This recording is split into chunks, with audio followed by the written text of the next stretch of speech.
présentation. J'ai la lourde tâche d'essayer de fluidifier, d'accompagner l'ensemble de ces intervenants qui vont nous parler d'un sujet qui est intéressant, d'autant plus qu'en 2022, en septembre 2022, une réforme des autorisations en psychiatrie est parue et qui a été décrétée ensuite en juin 2023 sur la question de la transition et en particulier sur l'âge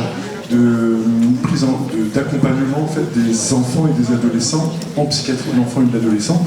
Donc maintenant, depuis 2023, l'accompagnement se fait jusqu'à l'âge de 18 ans, c'est effectif et c'est formalisé, j'ai envie de dire. Maintenant, cette question-là, elle ne date pas d'aujourd'hui. Enfin, moi, ça fait une vingtaine d'années que je suis sur la psychiatrie de l'enfant et de l'ado. Elle a toujours été en réflexion.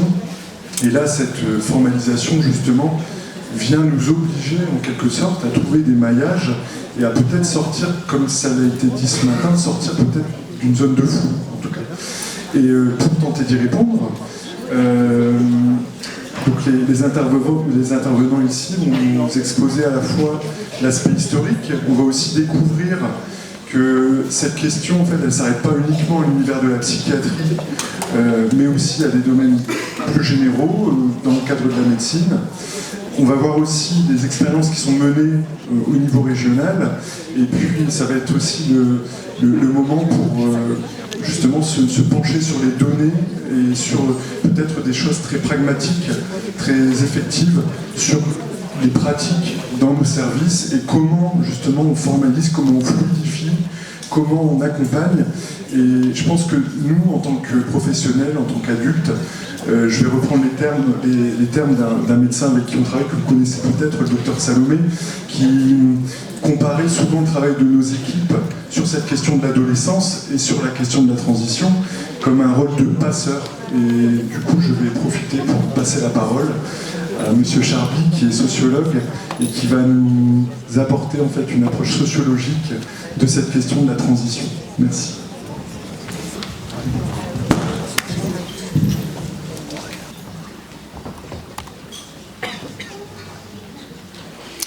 Donc bonjour à toutes et tous. Effectivement, je suis sociologue.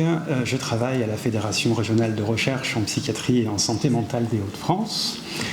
Et ce que je vais vous présenter aujourd'hui, c'est un travail qui n'est pas un travail que j'ai réalisé moi-même, mais qui est un travail qui s'inscrit dans une suite de réflexions qui ont lieu dans le cadre de la Fédération.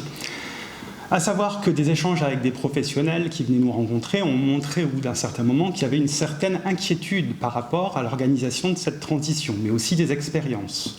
Nous avons accompagné deux internes qui avaient envie de réfléchir à cette question. Et par la suite, une opportunité s'est présentée, donc l'intérêt étant bien visible, finalement, une promotion, enfin un groupe d'étudiants issus du Master 2 Intervention et Développement Social, encadrés par Nadia Garnoussi et Marie-Noëlle Cadou, ont réalisé un travail collectif sur les enjeux sociologiques de la transition entre psychiatrie de l'enfant et de l'adolescent et psychiatrie adulte. Et c'est ce travail-là que je vais vous présenter aujourd'hui. Donc tout ça pour vous dire que ce travail il s'inscrit déjà dans une continuité de réflexion menée par différents acteurs dans et hors de la Fédé. Ce travail il se nomme « Enjeux de coopération en psychiatrie, repenser la prise en charge dans un contexte de redéfinition des champs d'intervention de la pédopsychiatrie et de la psychiatrie adulte ». Concrètement, ils sont partis, donc voilà, leur nom était là. Ils ont réalisé sur 6 mois 39 entretiens semi-directifs dans 3 secteurs des Hauts-de-France, le tout en essayant de rencontrer tous les professionnels qui interviennent en CMP dans leur diversité. Le point de départ de cette recherche, donc, c'est le décret, alors j'ai mis du 1er juin 2023, c'est faux, c'est le décret du 28 septembre 2022 qui est rentré en application le 1er juin 2023 et qui repousse effectivement la prise en charge en psychiatrie de l'enfant et de l'adolescent à 18 ans. L'hypothèse centrale de leur travail, et c'est ça que je vais présenter, je ne vais pas présenter la totalité de leur travail, mais vraiment l'aspect historique, c'est de dire que ce décret, il n'arrive pas dans le vide. Ce décret, c'est à croiser des chemins entre plusieurs routes sinueuses, souvent longues, qui prennent des racines historiques beaucoup plus lointaines que notre présent. Et donc, ce que je vais tâcher de faire, c'est de vous présenter 4 de ces routes. Donc c'est une approche socio-historique. Avoir une approche socio-historique, ça veut simplement dire qu'on essaye de voir comment le passé pèse sur le présent, comment le présent s'ancre dans le passé, et puis quelques pistes du passé qui sont restées dans le passé, c'est-à-dire qui n'ont pas réussi à devenir des présents. Voilà.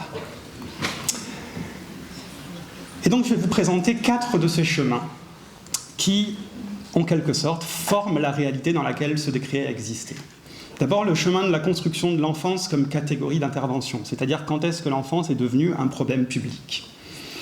Le chemin de l'organisation institutionnelle de la psychiatrie, comment s'est structurée la séparation entre enfants et adultes, l'invention de l'adolescence sur laquelle je parlerai assez vite dans la mesure où elle a été beaucoup discutée depuis ce matin, et puis enfin, le chemin des transformations du soin, comment a évolué ce que veut dire soigner lorsqu'on parle de psychiatrie ou de santé mentale.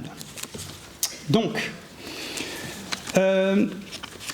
comment l'enfance devient un problème public ? Eh bien, l'enfance, elle devient un problème public notamment à partir du moment où l'enfance est confrontée à l'école. Et donc là, je parle des lois Ferry de la fin du XIXe siècle. L'instruction obligatoire, fait apparaître un groupe d'enfants qui sont peu adaptés ou qui sont jugés peu adaptés au cadre de l'école. Et ceux-ci vont être traités de différentes manières selon qu'on estime qu'ils sont, et je reprends les mots du docteur Heuyer, je ne sais pas si je le prononce bien, mais l'un des fondateurs lointains de la pédopsychiatrie. On va diviser entre les enfants qui sont en danger moral, c'est-à-dire dont on juge que leur environnement est mauvais pour eux et les met dans une situation dangereuse ou inadaptée face à l'école, et les enfants qu'on va considérer comme étant déficients et qui relèvent de la médecine. Donc ça, c'est le premier chemin. On va repérer une catégorie de l'enfance dont on juge qu'elle est inadaptée et que ça peut être pour des raisons médicales. Ces enfants existaient bien avant. Ils n'apparaissent pas au moment des lois Ferry. Simplement, leurs caractéristiques propres étaient prises en charge dans le cadre familial ou de manière informelle. Et là, c'est la puissance publique qui décide à un moment que ces enfants, puissance publique, qu'il faut faire quelque chose avec eux et parfois au niveau médical. Donc ce qu'il faut retenir de ça, c'est que dès l'origine, les catégories médicales ou psychiatriques de l'enfance ne sont pas cliniques, elles organisent aussi le travail institutionnel. Quelle institution doit intervenir sur ce public selon qu'on le considère comme en danger moral ou déficient ? La deuxième route que je voudrais vous présenter, le deuxième chemin, c'est celui de la sectorisation de la psychiatrie et de l'invention de la pédopsychiatrie dans ce cadre. Donc c'est un double mouvement. Tout d'abord, il y a une spécialisation et l'émergence de la pédopsychiatrie en tant que telle, et ce mouvement, il prend place à l'intérieur d'un processus plus large de sectorisation. La pédopsychiatrie, je suppose que c'est quelque chose qui est connu, mais je le redis quand même, elle s'est développée selon une logique particulière, une logique qui est à la fois proche d'une approche psycho-éducative, parfois de la psychanalyse, qui fait qu'elle a une spécificité qu'elle garde encore aujourd'hui. Et d'ailleurs, les premiers établissements pour les enfants inadaptés, le terme était celui-ci, a longtemps été géré grâce à du personnel de l'éducation nationale. C'est une tradition propre à la psychiatrie de l'enfant et de l'adolescent, mais qui introduit une rupture conceptuelle majeure, c'est-à-dire que les symptômes ne décrivent pas que l'individu, ils décrivent un environnement, et c'est l'ensemble de cet environnement social et familial qui doit intervenir dans la prise en charge. Ça se voit d'ailleurs dans les textes qui organisent la pédopsychiatrie, où on dit effectivement que la personnalité de l'enfant est en perpétuel remaniement, donc qu'on ne le diagnostique pas comme un adulte. Et là, je cite la circulaire du 16 mars 1972. La mission de tenir compte de la complexité des situations particulières et la mission explicite d'articuler les secteurs pédopsychiatriques et médico-sociaux. Et donc cet héritage historique de la pédopsychiatrie, il est encore très visible. Je ne rentre pas trop dans la pratique car mes collègues le feront bien mieux que je ne pourrais le faire, puisque je n'ai pas de légitimité pour le faire. Mais ça se voit encore dans la psychiatrie de l'enfant et de l'adolescent, dans les CMP pour enfants et adolescents, qu'il y a l'intervention de nombreux acteurs, tels des psychologues, des éducateurs spécialisés, mais aussi des psychomotriciens, des orthophonistes ou des ergothérapeutes. Et donc, cette pédopsychiatrie, elle se structure dans le mouvement de sectorisation, c'est-à-dire que dès 1972, la pédopsychiatrie, elle s'organise en secteurs, et chacun de ces secteurs recouvre plusieurs secteurs de psychiatrie adulte. Donc, il y a une première interrogation qui peut se jouer là et qui a été discutée dans les entretiens, c'est que finalement, il y a deux systèmes parallèles dont les maillages ne se regroupent pas. La sectorisation, elle visait la proximité, mais le non-recoupement de ce maillage peut créer des difficultés pour les professionnels, c'est du moins ce qu'ils disent dans ce mémoire. Et 50 ans plus tard, le découpage même en secteurs pose question, puisque les populations, en termes de profil sociodémographique, en termes de besoins, ont pu évoluer. Et les secteurs s'accordent parfois assez mal avec ces évolutions, vu que l'évolution des secteurs est elle-même relativement lente. Ils sont restés relativement rigides, ce qui ne veut pas dire qu'ils ne changent pas. Le troisième chemin que je vais vous présenter, c'est celui de l'adolescence comme catégorie sociale pertinente pour le soin. Alors, on ne revient pas sur tout ce qui a été dit ce matin, et je ne parle pas non plus de l'invention de l'adolescence, puisque le terme existe depuis longtemps, on fait attention aux adolescents et à leur santé mentale depuis longtemps. Par contre, quelque chose se passe à la fin des années 90 et au tournant des années 2000.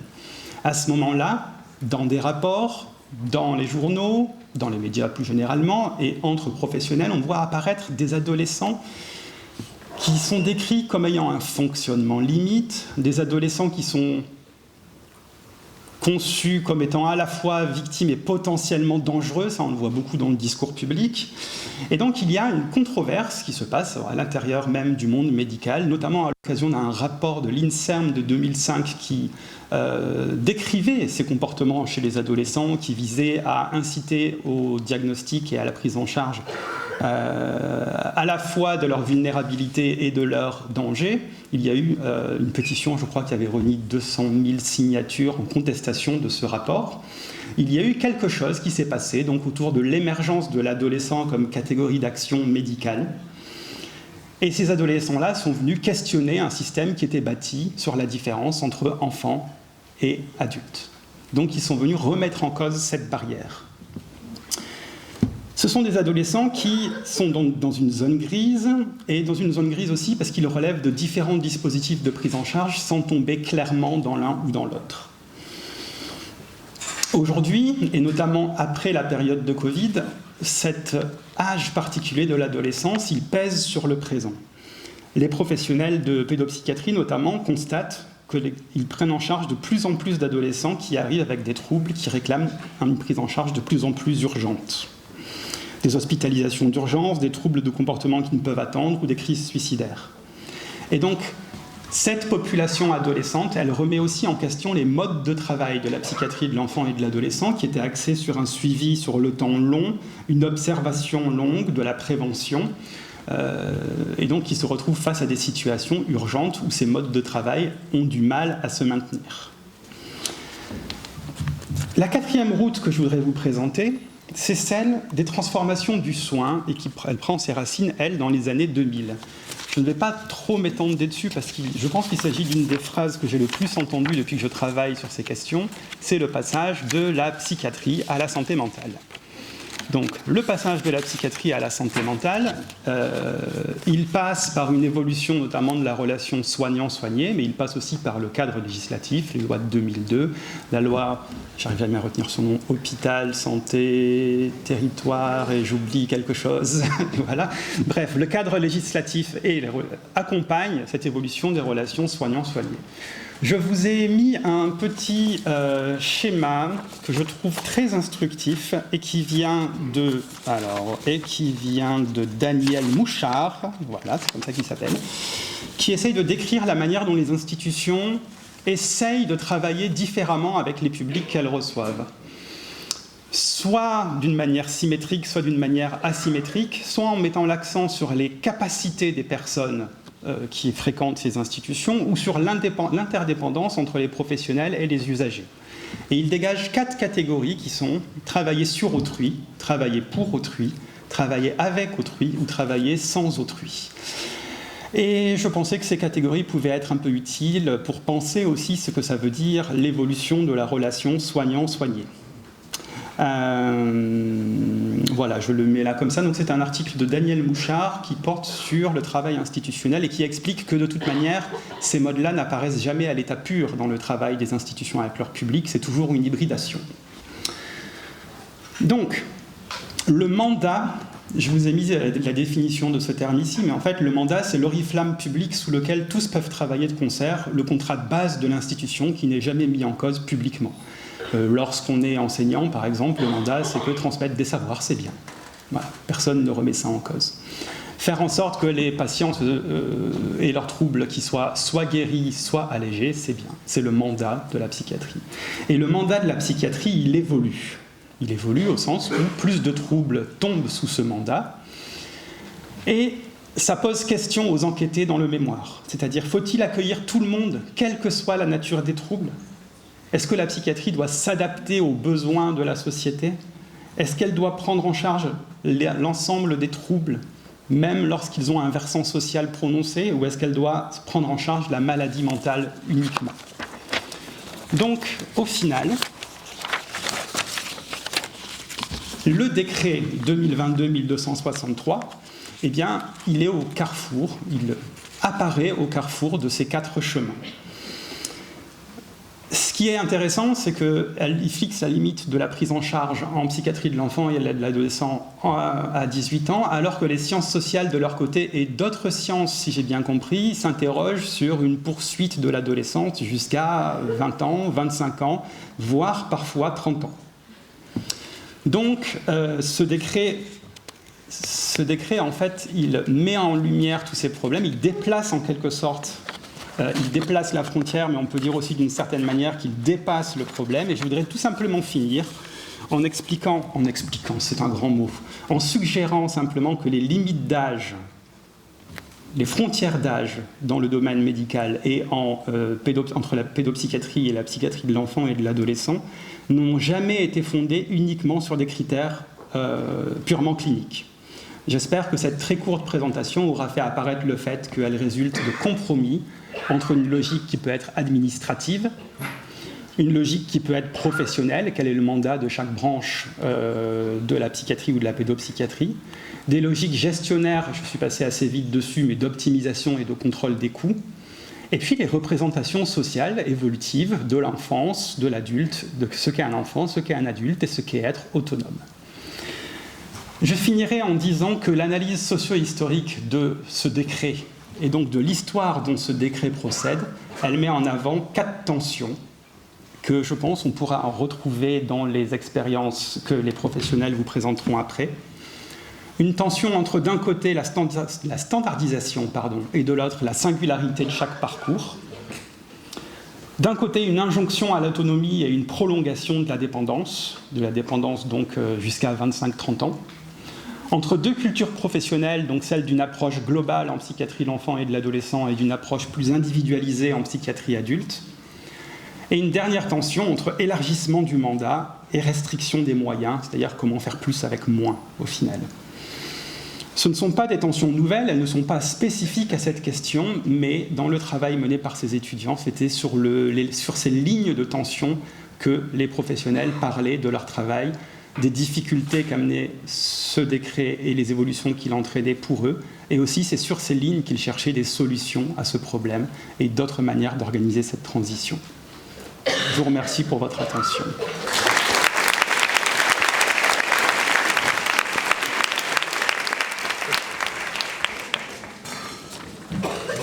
Merci Joël. Comme tout à l'heure, en fait, je vous propose de garder vos questions pour la fin des interventions. Maintenant, on va donner la parole au docteur Bétrémieux, qui est pédopsychiatre sur le PSM Lille Métropole, agglomération lilloise, pardon, et qui va nous présenter donc, le travail qui est mené sur le secteur de Roubaix, toujours sur cette question de la transition enfant-adulte. Merci. Bonjour à tous. Je suis plus grand que les autres. Je vois que tout le monde a des notes, moi j'ai pris aucune note. Allez, on y va comme ça. Donc moi je vais vous présenter ce qu'on fait sur le secteur de Roubaix. Avant ça, je vais faire une petite présentation sur ce que je fais. Donc je suis pédopsychiatre. Ça fait 3 ans que je suis en poste sur le PSM maintenant et je suis depuis 3 ans quasiment l'unique pédopsychiatre à être sur le secteur de pédopsychiatrie, en particulier sur le CMP adolescent. Je n'y suis pas à plein temps. Heureusement, j'ai des collègues des autres secteurs qui viennent appuyer un petit peu les choses. Mais voilà, donc ça fait 3 ans qu'on galère un peu et qu'on essaye de travailler sur cette transition. Moi, je suis surtout sur le CMP pour adolescents. Dans les modèles de transition qui existent, il y en a 2, pas beaucoup plus. C'est soit on fait une transition un peu brute, il y a 18 ans, passage un peu brut à l'équipe adulte, ou alors il y a le modèle de transition managé où il y a des équipes spécifiques, un traitement un peu spécifique, voilà, sans vraiment de limite d'âge parfois, ça dépend les modèles. Chacun des 2 modèles présente des points positifs et des points négatifs. L'avantage du premier, c'est de permettre une seule transition, ça évite les fuites, ça évite les perdus de vue, ça permet d'être parfois plus souple, après ça dépend avec quel service on arrive à travailler. L'insertion est parfois plus aisée et c'est beaucoup de ce modèle-là est quand même beaucoup présent dans énormément de secteurs. Ça nécessite une proximité, une collaboration entre les équipes de la PEA et de l'adulte, donc PEA, psychiatrie de l'enfant et de l'adolescent. La coordination, elle n'est pas toujours la plus présente. Et certains jeunes ont un problème avec ce modèle de transition. Et l'autre modèle de transition, c'est des soins spécialisés à l'âge de la transition, avec des équipes dédiées à l'âge de la transition. Certains CMP la proposent également. Ça permet d'avoir des soins spécifiques pour cette tranche d'âge. Voilà, on en parle depuis ce matin, que l'adolescence, ça reste finalement une période assez réelle, et pas juste un imaginaire, ou pas juste un mot qu'on a voulu employer. Ça a des définitions assez physiques, psychiques, environnementales aussi. Donc ça peut avoir un intérêt d'avoir des équipes dédiées dans cette période-là.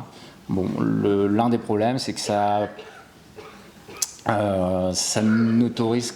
ne fait que plusieurs transitions, parce qu'il va falloir faire la transition entre le CMP de l'enfant et l'équipe de transition, et puis après de l'équipe de transition avec l'équipe pour adultes.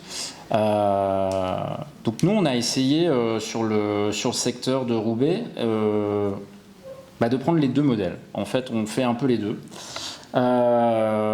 pour essayer d'être le moins rigide possible. Les équipes qui travaillent avec moi, il y en a certaines présents ici, sachent que je peux être obsessionnel et rigide sur beaucoup de points. Sur la transition et surtout sur les patients, je le suis beaucoup moins. Je m'adapte en fonction de la demande du patient. Et donc pour vous présenter un peu les choses, sur le secteur, on a mis en place un dispositif d'intervention précoce qui a découlé du dispositif du PEP 48, qui est un dispositif dédié pour les premiers épisodes psychotiques. Et donc en partant de ce projet dédié à la transition psychotique, aux épisodes psychotiques, on a développé le dispositif pour s'étendre à la pathologie émergente, à l'adolescent et aux jeunes adultes. Et de ce fait, alors ce dispositif, il est sur 3 secteurs d'adultes et 1 secteur de pédopsychiatrie. C'est vrai que je n'ai pas mis l'image de secteur. Le secteur de pédopsychiatrie de Roubaix correspond aux 4 secteurs d'adultes de Roubaix. Donc on a la chance d'avoir cette configuration-là. Il y a d'autres secteurs où des fois il y a des secteurs de pédopsychiatrie, ils sont sur 2 voire 3 secteurs d'adultes. Donc ça rend la transition encore plus compliquée. Moi j'ai quand même la chance d'avoir de travailler sur le même EPSM en plus et assez facilement. Mais le dispositif est que sur 3 secteurs d'adultes et le secteur de pédopsychiatrie. Donc dans le dispositif, donc il y a moi en tant que pédopsychiatre et en tant que psychiatre adulte aussi. Donc j'ai un temps au CMP pour ados et un temps en adulte. J'ai la chance avec moi d'avoir une médecin généraliste qui fait aussi l'ado et le jeune adulte. On a depuis quelques mois maintenant une infirmière dédié à temps plein intersectoriel pour le dispositif, et on a du temps d'infirmiers sur chaque CMP qui sont des case managers qui vont nous aider alors à faire parfois la transition CMP ado, CMP adulte, mais surtout à s'assurer du parcours du patient dans ses soins.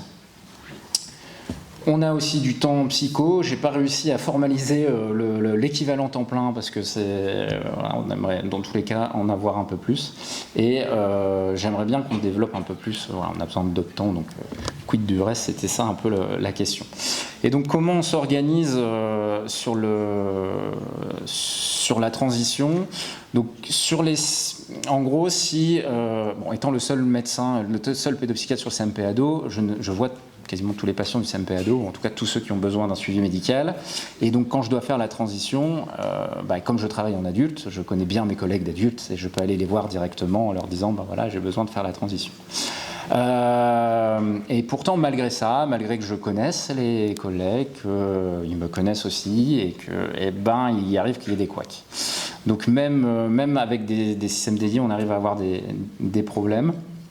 Le problème surtout vient, on a parlé de la loi qui a formalisé l'âge de 18 à cette coupure un peu arbitraire de 18 ans, qui fait que j'ai quand même des secteurs des fois qui me disent oui mais il n'a pas 18 ans, oui mais là sa problématique sur le CMP adolescent on n'a plus trop d'intérêt de lui proposer des soins, il y a des soins plus adaptés sur le CMP adulte. J'essaye d'avoir cette souplesse de me dire on peut faire peut-être un peu de transition, un petit peu d'ado, un petit peu d'adulte, voilà pourquoi pas. Il y a des secteurs qui sont plus rigides que d'autres. Ce que je vois, c'est que les meilleures transitions sont quand même quand j'ai la chance de poursuivre moi le suivi en adulte. C'est-à-dire que quand ils font... alors je me jette des fleurs, mais je vais pas tout de suite.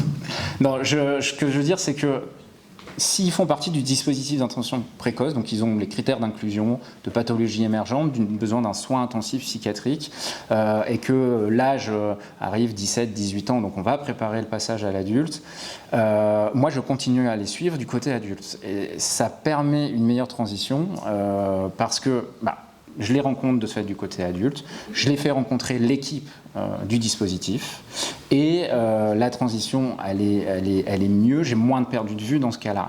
On a plus de perdu de vue quand je fais des transitions de collègue à collègue, et finalement on le voit aussi un peu quand on passe de l'équipe du DIP au passage CMP, il peut arriver qu'il y ait des légères perdues de vue. Donc finalement j'ai l'impression que le meilleur outil pour faire des transitions, et finalement peu importe la transition, au sens large de la transition, le meilleur outil ce serait d'avoir des professionnels qui travaillent dans les deux équipes où il y a transition besoin. C'est-à-dire que si on pouvait avoir des équipes qui travaillent au CMP adolescent et qui ont du temps sur le CMP adulte, ça appuierait forcément une meilleure transition. Et si on avait des équipes, je pense par exemple aussi à la transition entre une hospitalisation et un suivi ambulatoire, clairement, on sait que pour améliorer le suivi ambulatoire, quand on sort d'hospitalisation, c'est mieux qu'il y ait des équipes déjà identifiées. Donc là, c'est ce qu'on essaye de faire de plus en plus sur le secteur de Roubaix, d'avoir ce lien-là, ce maillage-là. Sur le secteur d'adultes qui n'est pas dans le dispositif, on essaye là actuellement de mettre en place plus de concertation quand on veut faire de la transition. Bon, après les concertations, ça demande toujours du temps. Je vous dis clairement, moi les temps de réunion, ça me saoule un peu et je sais pas que ça a fait. Donc c'est toujours un peu chiant. Je décharge beaucoup sur les équipes. Je m'en excuse d'ailleurs, comme ça ils l'ont entendu. Mais parce que bon, ça reste nécessaire les temps de synthèse, les temps de réunion, mais bon, quand j'ai pas beaucoup de temps clinique, c'est toujours un peu ça prend du temps. Donc voilà, la conclusion finalement, c'est de éviter la rigidité, arrêter d'être rigide avec les règles. Voilà, la loi, elle est belle, elle est bien faite la loi. Elle est faite par des têtes pensantes qui n'ont jamais mis un pied sur le terrain. Donc faites avec votre expérience, essayez des choses. Il faut essayer. Il y a des trucs qui vont marcher, il y a des trucs qui vont pas marcher.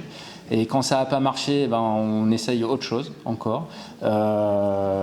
Et il ne faut pas hésiter à ce qu'on expérimente tous. Et en fait, là c'est le but, de montrer ce qui marche et ce qui n'a pas marché sur le secteur et de faire plus de communication. Donc si jamais vous le souhaitez, mes coordonnées sont accessibles à la fédération, parce que je travaille quand même un peu avec la fédération depuis un petit moment. Je suis tout à fait accessible, alors plus facilement par mail, je vous avoue, pour discuter, pour vous faire un peu plus vous parler un peu plus de ce qui a fonctionné, de ce qui n'a pas fonctionné. Je pense pas avoir forcément beaucoup de temps pour que chacun puisse parler, donc c'est pour ça que je le fais pas, mais n'hésitez pas à communiquer, parce que on a déjà essayé des trucs, ce serait con que vous réessayiez les mêmes choses et que vous vous rendiez compte des mêmes choses. Donc c'est bien de s'appuyer sur les expériences des autres. Donc n'hésitez pas, et je suis même très preneur de ce que vous auriez peut-être déjà pu faire sur vos secteurs ou dans les endroits où vous travaillez. Donc pareil, si vous avez des informations, moi je suis très preneur. Je me nourris beaucoup des expériences des autres, donc n'hésitez pas à m'envoyer aussi toutes ces informations. Merci.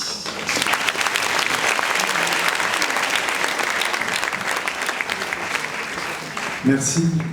Donc place à Madame Docteur Hardy, qui est docteur junior sur la clinique des 4 cantons, qui va nous présenter justement toujours dans cette perspective de transition un travail sur les outils, un travail via une étude qualitative en focus group sur justement l'utilisation d'outils et les outils les plus appropriés sur cette question. Merci.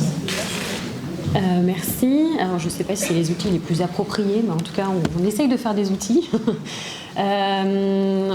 Bonjour à tous. Moi, je suis là pour présenter. Alors, j'ai fait 2 travaux, mon travail de thèse et mon travail de mémoire sur la transition de soins de la PEA, donc psychiatrie de l'enfant et de l'adolescent, vers la psychiatrie adulte. C'est un sujet qui me tenait particulièrement à cœur, merci à Dunkerque, où c'était particulièrement compliqué à cette époque-là, et où c'est toujours très compliqué dans beaucoup d'endroits.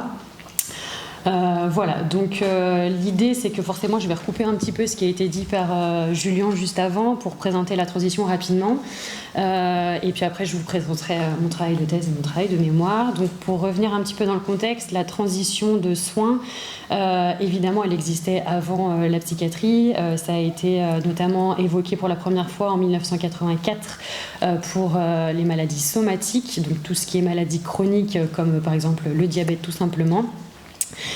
Et le but à l'époque, quand ils ont parlé de transition de soins, c'était de pouvoir en parler pour réduire les risques de désengagement et d'interruption des soins à cette période.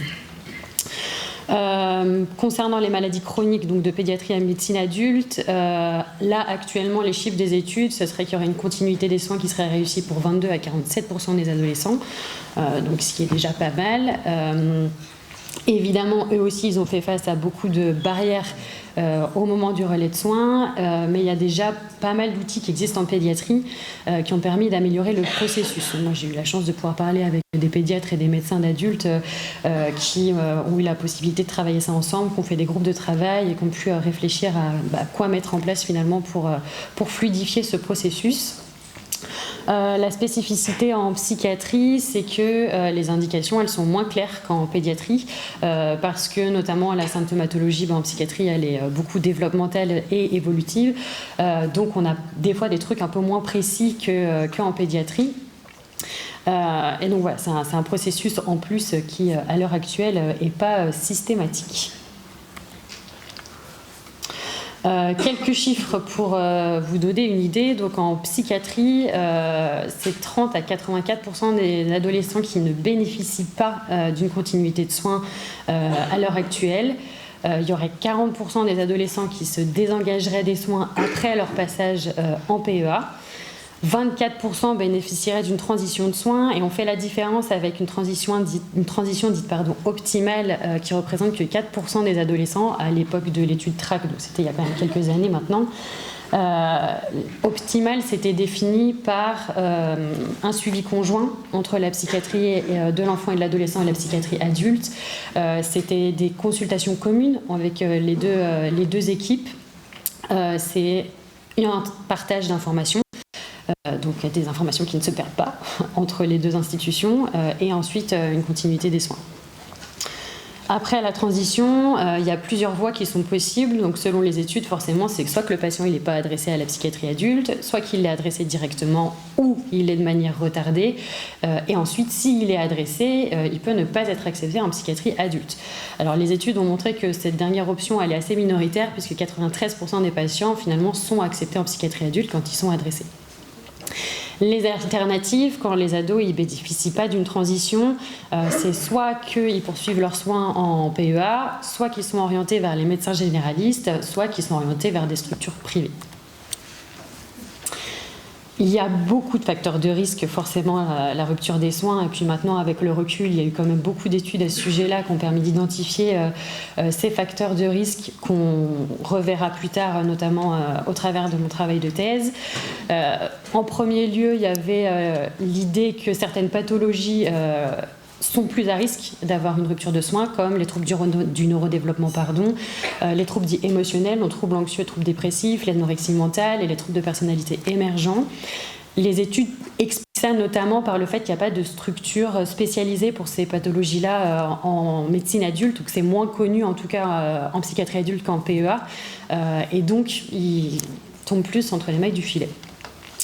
On en a parlé, forcément ça fait partie des facteurs de risque principaux, cette notion de frontière liée à l'âge.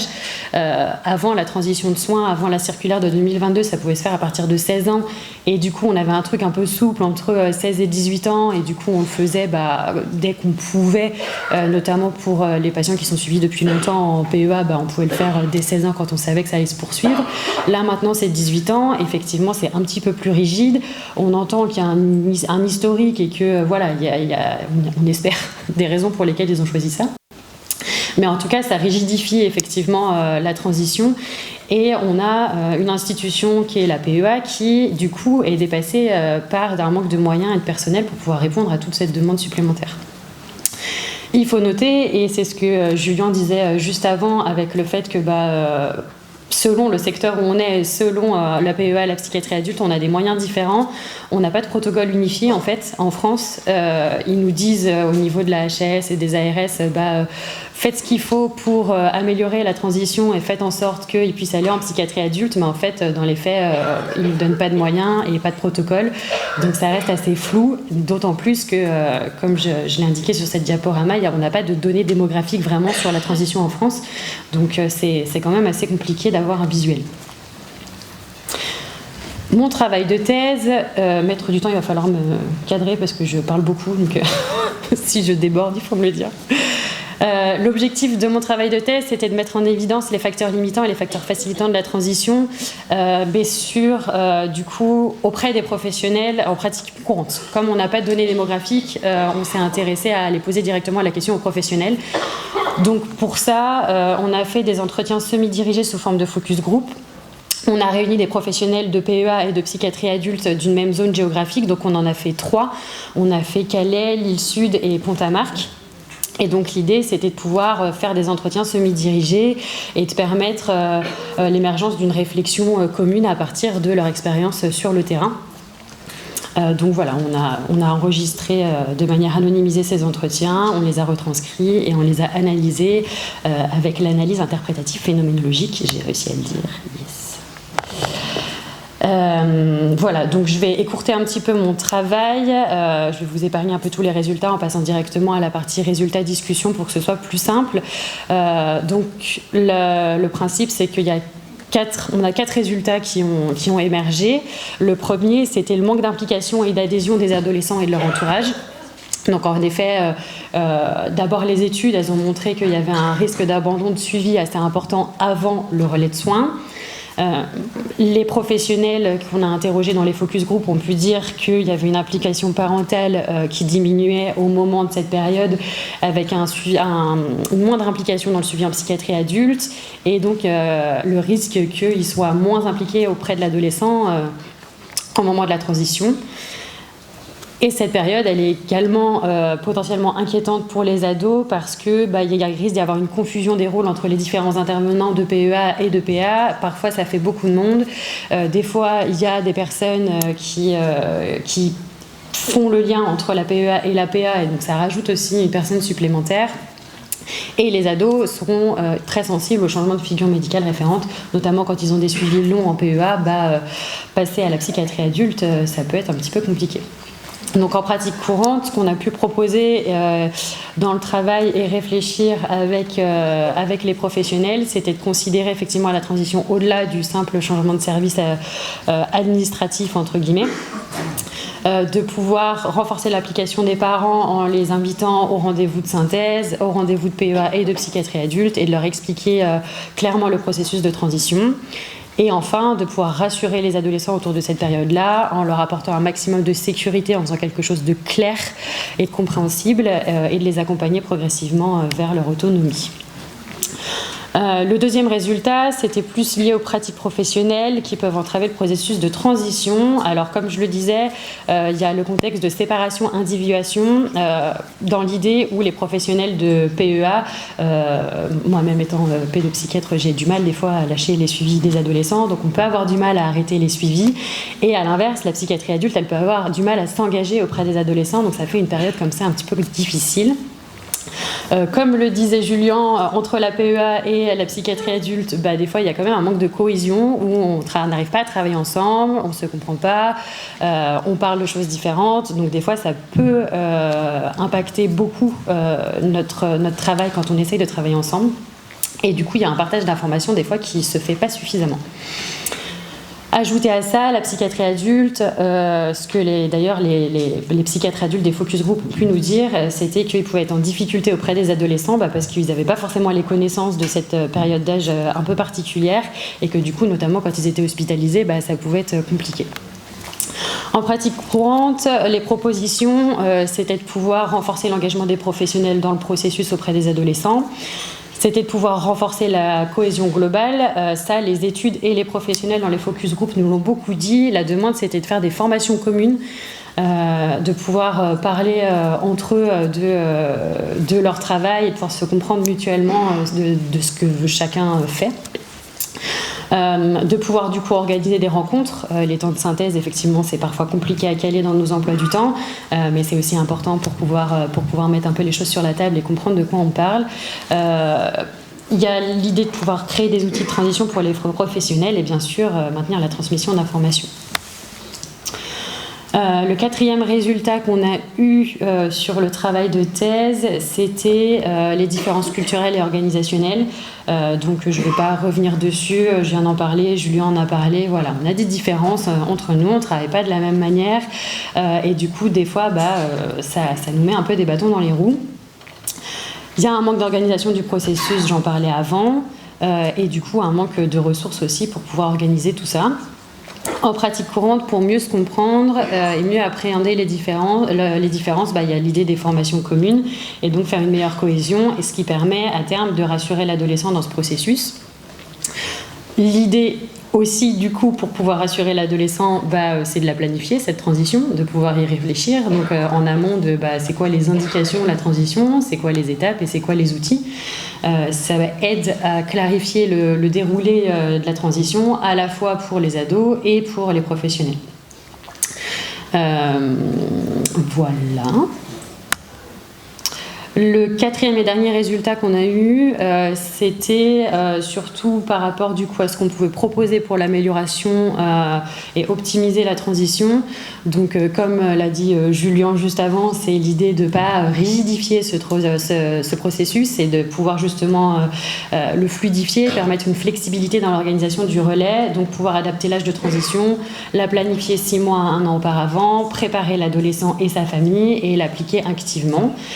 Dans les propositions de dispositifs au niveau international et en France maintenant, il y a l'idée d'élargir effectivement cette tranche d'âge au-delà des 16-18 ans, de pouvoir proposer des postes de psychiatres spécialisés, donc des psychiatres qui ne seraient pas que PEA ou que PA, mais qui pourraient faire la période un peu adolescente. Les postes de transition workers, donc ceux qui feraient quelque chose de très défini pour faire le lien entre les deux institutions, les dispositifs internationaux qui existent déjà dans beaucoup de pays, je ne vous les citerai pas tous, et l'idée de développer des unités dédiées comme les 15-25 ans qui commencent à se développer. Voilà, je vais essayer d'accélérer. J'ai fait ensuite, dans cette idée de proposer quelque chose pour améliorer concrètement le processus de transition, j'ai fait mon mémoire de DES sur la création d'un outil thérapeutique. Donc, on a intitulé le passeport de transition. L'idée, c'était de se baser sur des outils thérapeutiques qui existent déjà en pédiatrie actuellement. Ce qui était proposé dans les études de psychiatrie, notamment l'étude TRAC et les recommandations, c'était l'idée de faire des fiches et des livrets qui permettaient de réunir toutes les informations nécessaires pour le bon déroulé de la transition. Et donc l'objectif, c'était d'utiliser les outils thérapeutiques de pédiatrie, les recommandations de psychiatrie des études précédentes pour proposer un support de transition de soins similaires qui serait adapté à la psychiatrie. Pour la méthodologie, on a fait un état des lieux des supports utilisés en pédiatrie, on a fait une analyse comparative de ces différents outils et on a, à partir de ça, proposé un outil de transition qui s'intitule donc le passeport de transition. Donc pour les outils qu'on a utilisés, aux États-Unis, il y a le Six Core Elements. Il permet il découpe la transition en 6 étapes différentes de 12 à 26 ans, avec des objectifs précis qui sont déterminés pour chaque phase de transition. En Angleterre, il y a le Ready Steady Go. Là, pour le coup, c'est pas trop des objectifs, c'est plus des questionnaires qui sont donnés à l'adolescent, aux professionnels et aux parents pour évaluer la préparation au relais de soins sur le long cours. En France, c'est les filières de maladies rares qui ont des outils qui sont proposés et vous pouvez aller les voir sur leur site internet, c'est vraiment très bien fait. Et il y a les outils proposés par l'hôpital Necker. Eux, ils ont des carnets de liaison qui sont proposés pour le jeune, pour les professionnels, et ils ont créé une application qui s'appelle la suite Necker, qui pour le coup est à destination de l'adolescent et qui permet de recenser toutes les informations dont on a besoin pour faire un relais correct. Évidemment, tous ces outils-là proposent des fiches explicatives ou à compléter pour le jeune et les professionnels. Ce qu'on a fait, c'est qu'on a recueilli les données contenues dans les outils, on les a réparties selon 3 phases préétablies, donc avant la transition, pendant la transition et après. On a fait un tableau pour faire une analyse comparative des outils selon les différentes phases et l'objectif c'était d'identifier les éléments clés servant de base au passeport de transition. Donc à partir de ça, on a retiré les informations récurrentes qui du coup nous paraissaient importantes à faire figurer dans le passeport de transition, dont les données médicales et administratives, les contacts des professionnels, plans de soins et plans d'urgence et les éléments favorisant la participation du jeune. Et donc, à partir de ça, on a proposé les différents éléments qui nous semblaient importants d'inclure dans le passeport de transition pour un jeune, mais ajustés à un parcours en psychiatrie. Donc, en premier lieu, il y avait les informations forcément à destination du jeune, qu'on a inclus sous forme d'encart explicatif. Ça permet de donner des informations aux jeunes sur c'est quoi une transition de soins, c'est quoi les changements à prévoir en psychiatrie adulte. Et ces éléments-là, il nous semblait important à faire figurer pour pouvoir rassurer l'adolescent et qu'il ait une vision claire de ce qui va se passer par la suite.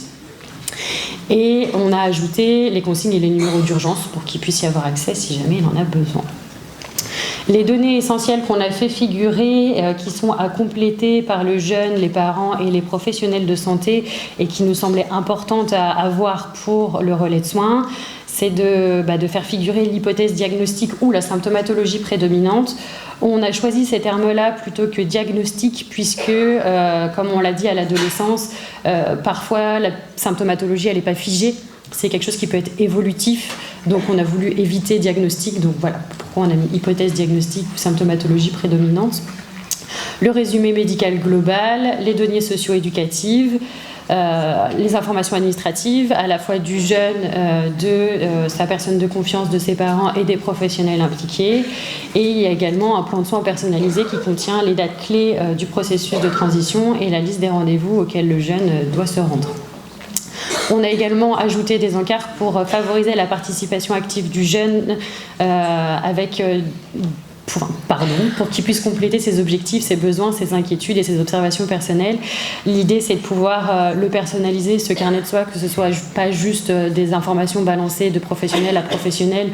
L'idée, c'était vraiment de le mettre au centre de sa prise en charge et c'est beaucoup proposé, notamment en pédiatrie. Alors, concernant l'application des parents, en fait, l'hôpital Necker, dans le carnet de liaison à destination du jeune, il proposait une feuille explicative sur qu'est-ce que c'est la transition de soins et le rôle des parents. Pouvoir leur expliquer en fait comment on peut les impliquer là-dedans, c'est quoi leur rôle auprès de l'adolescent, et ça c'était contenu sous forme de fiches détachables dans le carnet de liaison et on a trouvé ça très intéressant, donc on l'a ajusté à la psychiatrie et on l'a inclus dans le passeport de transition. Et enfin, en dernière page du livret, on a inclus des sources d'informations complémentaires. En fait, encore une fois, l'hôpital Necker proposait alors c'est l'application, la suite Necker, qui propose des outils et aides avec des informations, par exemple, comme la sexualité, la consommation de toxiques, la santé mentale. Voilà, des choses auxquelles les adolescents peuvent être confrontés à cette période de vie. Ça nous semblait un peu excessif à rajouter dans le livret parce que beaucoup d'informations tuent l'information. Et donc, c'est proposé sous forme de QR code pour qu'ils puissent aller se renseigner directement sur les sites les plus appropriés. Voilà, donc en conclusion, il y a un enjeu important de la transition depuis la pédopsychiatrie vers la psychiatrie adulte. L'adolescence, c'est une période à risque de développer des troubles psychiatriques qui vont se chroniciser par la suite dans la vie. C'est un risque d'impact négatif potentiel sur la santé mentale et la qualité de vie. C'est un risque majeur de rupture de soins. Donc il y a vraiment quelque chose de très important à faire à ce moment-là pour permettre aux jeunes d'avoir une continuité de suivi entre la PEA et la psychiatrie adulte. Les facteurs limitants qu'on a évoqués, c'était les difficultés liées aux spécificités des troubles psychiatriques à l'adolescence, le manque de cohésion interinstitutionnelle, d'engagement des professionnels et de ressources globales, le manque d'implication du patient et de son entourage et une absence de protocole. Et dans les améliorations possibles qu'on a pu évoquer, il y avait l'adaptabilité du déroulé de la transition, une cohésion entre services, l'implication active des patients et des familles, et le pouvoir développer des outils de transition structurés, variables selon les secteurs, et les possibilités et les ressources. Voilà. Et après, le travail de mémoire, c'était de pouvoir proposer un outil thérapeutique qui était inspiré d'outils pédiatriques qui existent déjà, qui sont déjà structurés et déjà utilisés dans la vie de tous les jours, pour favoriser la continuité des soins et l'implication du patient, mais de manière adaptée aux spécificités de la psychiatrie. Dans les ouvertures des études auxquelles on a pensé, c'était forcément de pouvoir proposer ce carnet de transition après à des groupes de travail de professionnels ou des focus group avec les jeunes qui sont intéressés et qui ont vécu la transition de soins, parce que ça me semble important quand même de les impliquer, leur demander leur avis, savoir ce qu'ils en pensent de cet outil-là, est-ce que ça leur semble cohérent ou pas. Et ensuite de pouvoir ajuster le contenu et la forme selon les besoins des professionnels et des jeunes. Et ensuite, il y a la question de la forme de l'outil. On se doute bien qu'un carnet de transition pour un jeune, il va être oublié, on ne va pas l'utiliser, ça va être une forme d'opposition parce que je ne veux pas faire mon suivi, donc je ne vais pas le prendre. Bref, tous ces éléments-là. Pour autant, c'est quelque chose qui, justement, permet de les responsabiliser et de renforcer leur autonomie. Donc, ça me paraît quand même important de pouvoir leur laisser l'opportunité de l'utiliser. Mais l'idée, ce serait peut-être de pouvoir leur proposer un format numérique, vu qu'ils sont tous accrochés à leur téléphone, comme on le disait tout à l'heure, et ils auraient accès à toutes ces informations beaucoup plus rapidement, notamment au numéro d'urgence si besoin. Necker fait 2 carnets, un pour le jeune et un pour les professionnels. Ça pourrait permettre d'éviter de surcharger le carnet pour le jeune. Et enfin, de pouvoir tester le passeport de transition sur une étude longitudinale avec des méthodes qualitatives et quantitatives pour pouvoir avoir un retour sur est-ce que ça permet une adhésion aux soins, est-ce que ça permet d'assurer une continuité des suivis, de renforcer l'autonomie et la participation des jeunes. Merci.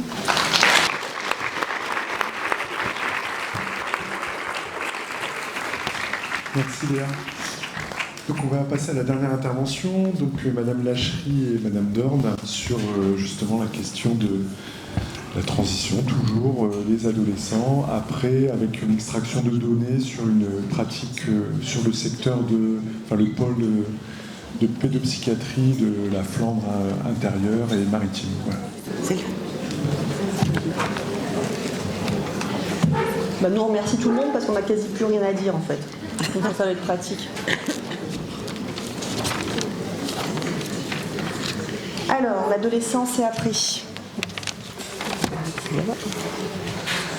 Nous, on s'est posé des questions parce qu'effectivement, la problématique de la transition sur l'adolescence, ça revient régulièrement. Comment on fait quand on a besoin de la psychiatrie adulte et surtout nos craintes sur après, c'est surtout sur les perdus de vue. Qu'est-ce qui se passe pour eux ensuite ?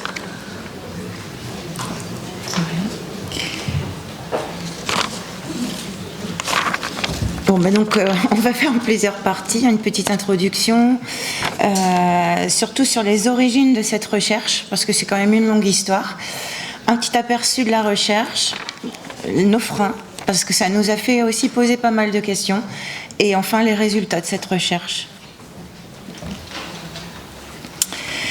Voilà, les origines, ça date à peu près de la période Covid d'ailleurs, où on avait essayé de mettre en place une équipe qui s'appelait L2A, équipe de liaison ado-adulte. Équipe qui n'existe plus à ce jour. Je ne vais pas refaire toute la présentation de cette équipe, mais qui nous a fait réfléchir à une recherche d'indicateurs par rapport à cette transition entre adolescence et psychiatrie adulte. Parce que on y allait au feeling, quoi. On se disait, tiens, il y a des perdus de vue, voilà. Donc on avait besoin d'indicateurs pertinents, de quelque chose d'objectif. Et surtout, il y avait beaucoup d'inquiétudes sur tous ceux qu'on perdait de vue. Et on avait l'impression que c'était assez énorme. Donc on verra après les résultats. On a interpellé la F2 qui est venue nous aider pour savoir un petit peu ce qu'il en était. Donc déjà, de pouvoir tracer et d'aller chercher des indicateurs assez pertinents. Dans l'étude, on a pris au niveau des critères d'inclusion, on est allé voir les adolescents qui étaient suivis en 2019. On a pris 2019 parce qu'avant la période de la crise sanitaire, des adolescents de 14 à 18 ans, parce qu'on s'est dit qu'on allait tracer sur plusieurs années. Sur les secteurs, on parle tout à l'heure de secteurs, les 59 I01 et I02 qui font partie de l'EPSM des Flandres. Donc on a extrait des dossiers de jeunes de 14 à 18 ans ayant eu au moins 2 consultations. Au niveau des items de recherche, on a pris plusieurs items. L'âge de début de prise en charge en pédopsychiatrie, le sexe, la durée de prise en soins en pédopsychiatrie et en psychiatrie adulte quand il y en a, les derniers rendez-vous honorés en pédopsychiatrie, un relais envisagé ou non, on vous expliquera un petit peu plus tout à l'heure, le type d'accompagnement à la pédo, de la pédo à la psy adulte, les diagnostics, ça aussi c'est une grande histoire, que ce soit en pédo ou en adulte. On pensait que le mode de placement et les antécédents de mode de placement, ça avait un intérêt aussi pour notre recherche. Le rendez-vous en adulte était-il honoré ou pas? Et y a-t-il eu contact pour ces adolescents à la psychiatrie adulte au jour de l'enquête? Il y avait le délai aussi qui va être intéressant dans les suites, le délai entre la fin de prise en charge pédo et prise en charge adulte. Alors, parce que là déjà on a été confronté à quelques problématiques en faisant notre recherche. C'est déjà qu'il y a eu des changements de logiciels dans notre PSM. Donc on savait qu'il y avait quelques prises en charge, enfants, etc. commencé sur dossier papier. Puis il y a eu une transition sur encore un autre logiciel. Et enfin on est passé au logiciel Cariatide où tout n'a pas été forcément repris. Donc quand on a fait cette étude, on s'est retrouvé avec beaucoup d'interrogations. Il n'y avait pas d'antériorité sur la recherche. Et après, on a eu aussi une grosse problématique au niveau des diagnostics, ce qui va faire l'objet d'un nouveau travail d'ailleurs dans nos secteurs, parce qu'on s'est rendu compte qu'il y avait énormément de diagnostics très très généralistes. On va y revenir, hein, mais du coup, qui nous ont pas permis d'affiner les critères diagnostiques par rapport à cette transition. Un petit tambour qui aurait dû pouvoir bouger et faire un petit roulement, mais là il est statique, c'est la fin de journée, un peu fatigué. On va enchaîner sur quelques résultats parce que là on était sur une extraction. Donc on a extrait 1124 dossiers d'adolescents suivis en pédopsychiatrie en 2019, entre 14 ans et 18 ans. Sur les modalités, on s'est rendu compte qu'il y avait parfois des actes pour des jeunes, parce qu'il y avait une seule consultation et ensuite il y avait une présentation en synthèse. Donc ce qui fait qu'il y a des jeunes qui sont rentrés dans l'étude et d'autres qu'on a retirés de l'étude parce qu'il y avait un seul point écoute, parce qu'en fait il n'y avait pas 2 consultations en ambulatoire. Ce qui fait que de 1124 adolescents, on est passé à 825. Alors, date de prise en charge voilà. en pédopsychiatrie, c'est là que va poser le problème du logiciel, c'est-à-dire que dans le logiciel, à la fois on va retrouver des dossiers où sont déjà scannés des documents où les jeunes sont, là ils ont 14 ans au moment de l'enquête, mais ils avaient 5 ans au niveau du début de prise en charge, et d'autres pour lesquels on n'a pas les antécédents. Ce qui fait qu'au niveau du début de prise en charge en pédo, là c'est un peu faussé. Mais on vous le présente quand même, on l'a fait. Voilà. C'est bon, quoi. Au niveau du ratio, au niveau des sexes, 477 femmes pour 348 hommes. Voilà. Et avec un âge médian de début de prise en charge en pédo, sur notre population étudiée, de 14 ans. Ce qui est à peu près logique parce qu'on était sur du 14-18 ans. Les diagnostics en pédopsychiatrie. Alors là, on n'a que les 15 plus importants. Parce que tout ne rentrait pas sinon dans la case. Z50, Z55, enfin, des choses très génériques. Donc à nous à retravailler ça. On m'entend pas. Dommage. Et voilà, ça va nécessiter un nouveau travail sur le pôle de toute façon. Mais on s'est rendu compte que c'était pas très représentatif. Durée de prise en charge en pédo, en mois. Donc on est sur une prise en charge en général de 24 mois. Il y a des là on a retiré les monoconsultants, mais effectivement on a des consultations très rapides, enfin des prises en charge très rapides pour certains, parce que la transition sur l'adolescent, elle n'a pas toujours besoin d'un accompagnement long, mais en général on est sur des accompagnements de 24 mois. Alors après, une autre donnée qu'on a recherchée, c'est si les adolescents étaient placés ou non au moment de notre enquête. Donc il y a quand même une non pour 83%. Donc voilà. Et sur les modes de placement, on a regardé aussi si c'était plutôt en famille d'accueil ou en maison d'enfants à caractère social. Donc effectivement, 60% en MEX. Ça nous semblait important d'avoir cet item-là dans la recherche parce que pour nous, effectivement, le fait d'avoir un placement, des ruptures dans les suivis de multiples traumas, pour nous, ça allait avoir des conséquences effectivement sur le suivi et donc sur la possibilité d'avoir un suivi en adulte. Alors ce qu'on remarque aussi, ce qu'on a recherché aussi dans notre étude, c'est si le dernier rendez-vous programmé en pédopsie avait été honoré. C'est quand même assez énorme le pourcentage de rendez-vous non honorés en fin de prise en charge pédo. On en est quand même à 40% de non honorés, ce qui nous a quand même un peu interpellés. C'est ce qui a été évoqué déjà ce matin. Effectivement, il y a quand même pas mal d'adolescents qui arrêtent le suivi avant la transition. De ces 825, le contact avec la psy adulte du secteur au jour de l'enquête. Alors je dis bien du secteur parce que nous on a aussi la chance d'avoir des secteurs de pédopsie qui correspondent au secteur de psychiatrie adulte au sein de l'EPSN des Flandres. Ce qui fait que le logiciel, s'il reste sur le secteur, on arrive à retracer. Je dis bien s'il reste sur le secteur parce qu'on verra par la suite que pour d'autres problématiques, s'ils partent en études à 18 ans, s'il y a d'autres choses, on ne les retrouve pas dans le logiciel. Contact à la psy adulte, donc du coup on a 230 adolescents qui ont pris contact en psychiatrie adulte au jour de l'étude. Alors pareil, on s'est penché sur, en épluchant effectivement tous les dossiers, c'est si un relais avait été envisagé jusqu'en psychiatrie adulte par rapport à la pédo. Donc il n'y a pas de critères qu'on a pu extraire comme ça, on a dû vraiment lire au niveau de toutes les observations, s'il y avait quelque chose qui avait été envisagé. Donc oui, pour 122 seulement sur toute notre cohorte de 850. Il y en a 122 seulement pour lesquels un relais avait été envisagé en adulte. Donc là, effectivement, on se questionnait aussi, toujours par rapport au diagnostic, sur quels critères, qu'est-ce qui fait qu'on décide plus pour l'un pour l'autre. Mais on ne l'a pas retrouvé au niveau des diags.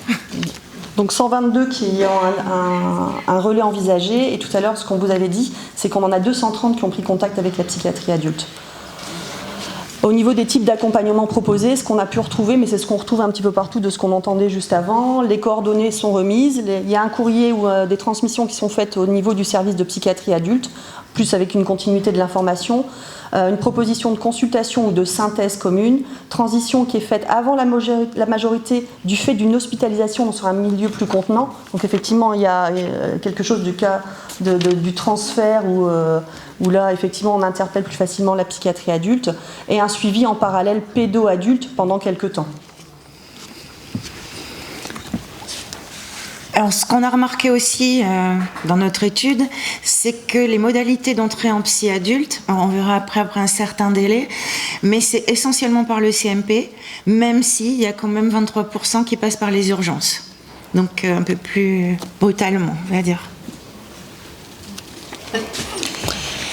Et là, c'est ce que je disais, par rapport à l'entrée en psy adulte, donc essentiellement par les CMP, on a remarqué qu'en moyenne, c'était au bout de 2 ans, enfin 23 mois exactement en médiane. Donc c'est vraiment pas dans l'immédiat. On a beaucoup de contacts à la psy adulte bien après le relais en pédo, et il y en a qui sont bien au-delà des 2 ans. Ah oui, oui, ça c'est vraiment moyennement. Donc après, on s'est penché aussi sur est-ce qu'il y avait encore des prises en charge en cours. Donc ça concerne que 66 patients. Sur 2025, hein, là, donc vraiment, on est bien plus tard. Pareil, une durée médiane en psychiatrie adulte de prise en charge qui est de 5 mois, en moyenne. Pareil, il y a aussi des prises en charge très courtes et d'autres beaucoup plus longues, hein, mais voilà, ça fait ça en moyenne. On suppose qu'il n'y a aucun schizophrène, il n'y a aucun trouble d'humeur, tout va bien. Alors, même problématique avec les diagnostics en adulte, là aussi on a été très surpris. Souvent on a remarqué que c'était les mêmes diagnostics qu'en pédopsie qui étaient linéaires et jamais réévalués, ou des diagnostics aussi très très généraux. Donc on n'a pas pu s'appuyer là-dessus. En tout cas pour l'extraction, c'était pas possible de se baser sur le diagnostic. L'âge actuel en 2025, effectivement, c'est entre 14 et 18 ans. Ils ont aux alentours de 21 ans là actuellement. Donc on pourrait penser qu'on pourrait tous les voir quand s'il y a une pathologie. Ce qui nous a intéressé, c'est au niveau du parcours de prise en charge, où on a pu voir au niveau des résultats, effectivement, quand le relais avait été envisagé en pédopsychiatrie, c'est ce que vous voyez en bas, en général, on a ou les coordonnées remises, courrier de transmission, les suivis en parallèle, la consultation, la transition avant la majorité, c'est ce qui a été proposé. Après, c'est ce qui est proposé chez nous en pédopsychiatrie, voir ce qui a été pris en fait par les adolescents et leurs familles, parce que je vous rappelle aussi qu'il y a un système familial, et souvent avant 18 ans, c'est le système familial qui accepte ou pas qu'on les accompagne aussi. Il n'y a pas que l'ado qui réagit. La plupart du temps, en fait, au niveau des entrées, quand ils ont eu un suivi en pédopsychiatrie, ils arrivent par le biais du CMP et pas automatiquement. Quand il y a un relais, effectivement, c'est moins par le SAU. Au niveau du littoral, en fait, on a un système, soit il rentre, on a mis SAU, mais c'est tous les systèmes d'urgence, ça peut être le cardo, en tout cas tous les dispositifs par lesquels on peut rentrer, pas par le CMP, en fait, pas de l'ambulatoire. Tu voulais rajouter des choses ? Non. Ce qu'on a pu retrouver aussi, c'est effectivement les coordonnées remises. On peut penser que de remettre des coordonnées simplement à un enfant, à un adolescent et à sa famille, c'est parce que le critère d'urgence ou d'importance pour nous au niveau soignant, il est peut-être moindre que la proposition de la transition avant la majorité, de la consultation de la synthèse. Les critères ne sont pas les mêmes. Ça, effectivement, comme c'est soignant dépendant, on ne va pas le retrouver dans les dossiers.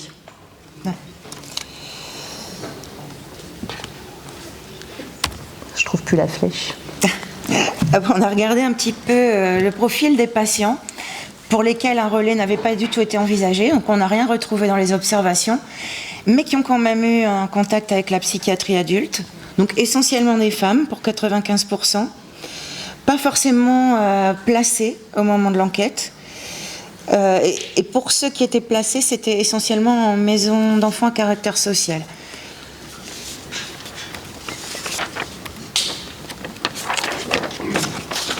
Donc ça, c'est effectivement toutes les extractions qu'on a pu faire. Je vais passer un petit peu. Ouais.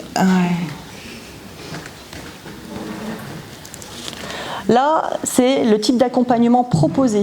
Qu'est-ce qui fonctionne au niveau rapidité ? Effectivement, consultation ou synthèse commune, c'est ce qu'il y a de plus rapide parce que c'est le contact qu'on va prendre, nous, avec la psychiatrie adulte. Donc là, en général, ils nous proposent, rapide, relativement on s'entend, rapide, oui. On s'entend. Le plus rapide, c'est quand l'adolescent a besoin d'une hospitalisation en adulte, parce qu'en général, ça urge. Et là c'est rapide. Mais c'est le cas extrême. Donc c'est la transition qui est faite avant la majorité du fait d'une hospitalisation en milieu plus contenant. Ça, c'est ce qu'il y a de plus rapide. Par contre, effectivement, d'avoir un suivi en parallèle pédo-adulte, au niveau des stats, on va peu le retrouver. Ça va être hyper rapide parce qu'il y a encore un suivi en pédo et il est en même temps sur une transition où il va y avoir des consultations petit à petit ou avec l'infirmier sur la permanence et ensuite avec le psychiatre adulte. Donc est-ce qu'on peut se baser là-dessus pour dire que ça marche mieux ou ça marche moins, ça ? Enfin, ce qu'on remarque en tout cas, c'est que pour les rendez-vous honorés en psychiatrie adulte, c'est quand il y a eu vraiment un suivi en parallèle pédo-adulte que c'est le plus rapide et le plus efficace. Donc c'est quelque chose dont on va essayer de se servir aussi à l'avenir. Dans la continuité surtout, ouais. On arrive à ce qui nous intéressait aussi, c'était le profil des perdus de vue. Effectivement, on perd plus les femmes que les hommes. Pourquoi on ne sait pas. On aimerait bien savoir. L'âge de début de prise en charge en pédo, souvent c'est des adolescents qui ont contacté aux alentours de 15 ans. Il n'y a pas automatiquement ils sont 31% où il n'y a pas de placement au niveau de l'enquête. Le dernier rendez-vous en pédopsychiatrie est honoré. Donc voilà, donc on est encore en questionnement par rapport. Ouais. Sur l'enquête, là, on a pu extraire 39 adolescents qu'on a étiquetés ayant besoin de soins en psy adulte et n'arrivant pas en psychiatrie adulte. Sur les extractions, effectivement, on a pu en ressortir 9. On était sauvés de 9 déjà, parce qu'orientés sur le médico-social, donc effectivement, on ne le retrouve plus sur les logiciels adultes. Après, se pose la question des 30 restants, avec toute la liberté que chacun a. Est-ce que c'est un départ en études ? Est-ce que c'est des changements d'habitation ? Est-ce qu'ils ont pris contact avec du libéral ? Ça, on ne sait pas, on n'a pas les moyens de le savoir, ou alors il faudrait pouvoir les interroger. Mais voilà. On n'a pas pu faire ça. Donc voilà. Mais en fait, on se rend compte que c'est assez peu, 30 perdus de vue sur notre population de 850. Ça nous a un peu rassurés, malgré tout. Même si ça reste quand même toujours questionnant pour ceux qui sont perdus de vue. Bon, en tout cas, ils n'arrivent pas en boomerang au service des urgences ou quoi que ce soit. Voilà.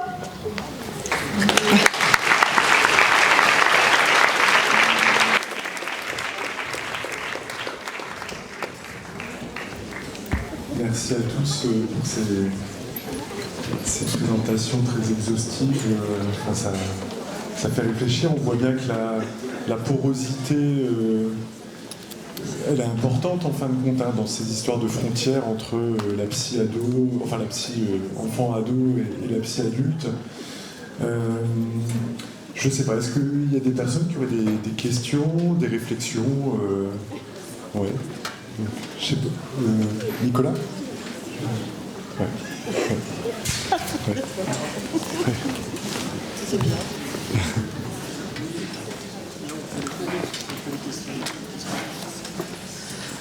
Bonjour à toutes et à tous. Merci pour ces présentations qui sont extrêmement enrichissantes, même pour nous sur le terrain.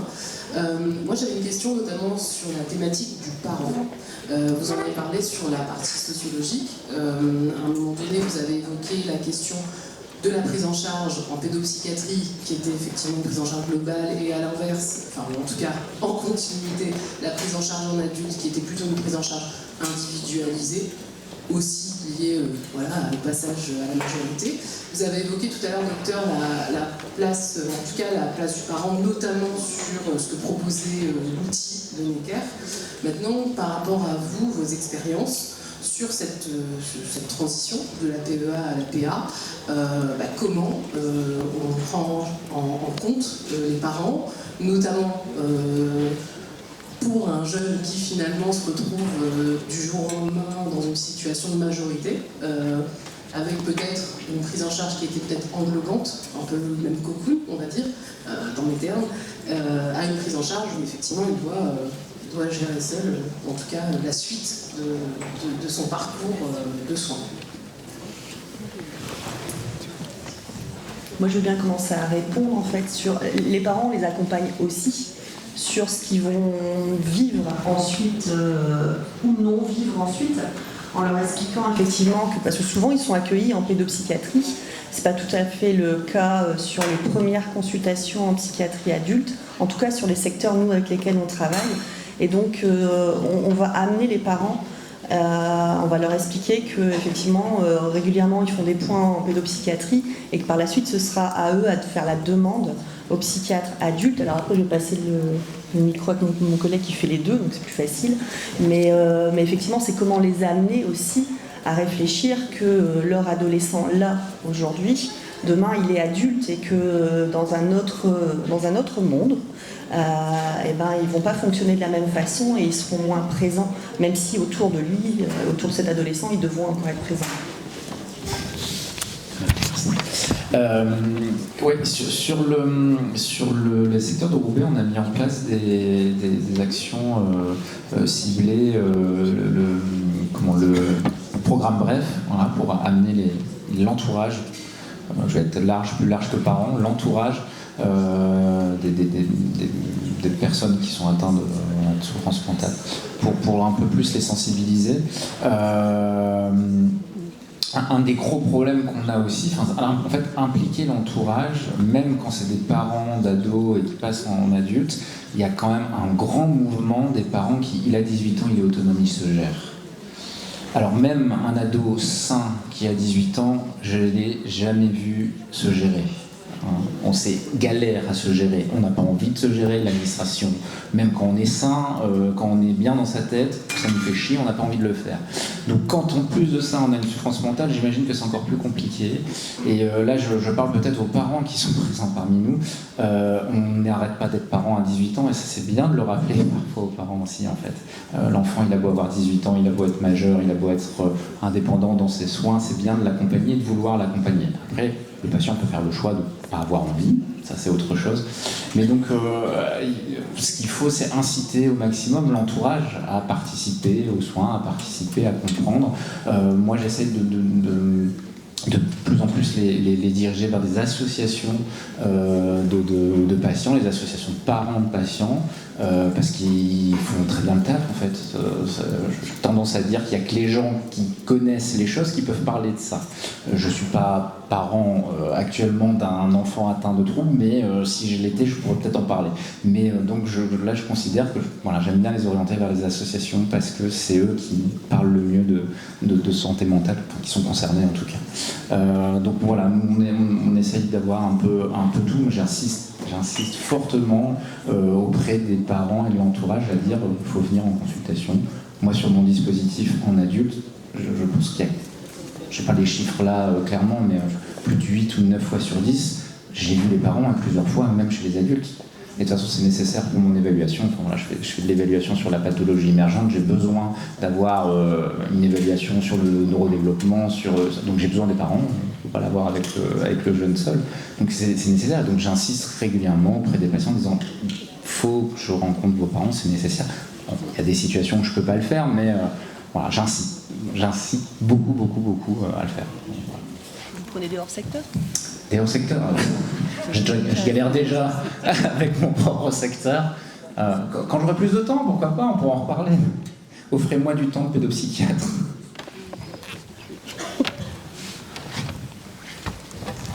Oui, peut-être avec une casquette, casquette psychothérapeutique, on va dire. Moi, je sais qu'à mon niveau, quand on fait ces transitions-là, j'insiste beaucoup sur la réassurance des parents, la contenance. Parce que je trouve que la bascule, le psy, enfant de l'ado vers l'adulte, je trouve que ça vient marquer quelque chose. Je vois quand même des fois des parents qui sont presque, enfin, comment je peux dire ça, presque dans une forme presque de désillusion, c'est-à-dire que c'est presque en passant du côté de l'adulte, j'ai l'impression en tout cas qu'il y a quelque chose qui vient acter peut-être une forme de chronicisation, et de ce fait, derrière ça, il y a la question aussi de l'acceptation de la maladie. Je ne dis pas que c'est systématique, mais ça arrive quand même assez souvent.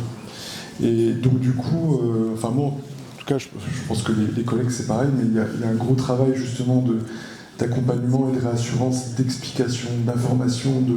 Enfin, moi je crois beaucoup à la question de la contenance, et c'est vrai qu'on n'en a pas trop parlé aujourd'hui, mais la contenance, la permanence du lien, et c'est tout l'enjeu en fait. C'est la question de la continuité, le continuum, ça ne s'arrête pas. Le fait que justement, on a vu que les 18 ans, c'est un peu rigide et en fait, c'est beaucoup plus poreux que ça. Et je pense qu'on aurait tout intérêt justement à faire cette transition et peut-être la faire durer en fait dans le temps si les personnes sont d'accord, bien sûr. Et voilà.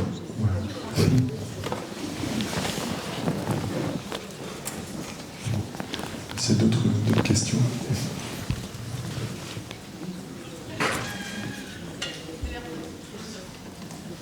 Si on n'a pas d'autres questions, on va passer à la conclusion. Merci à vous.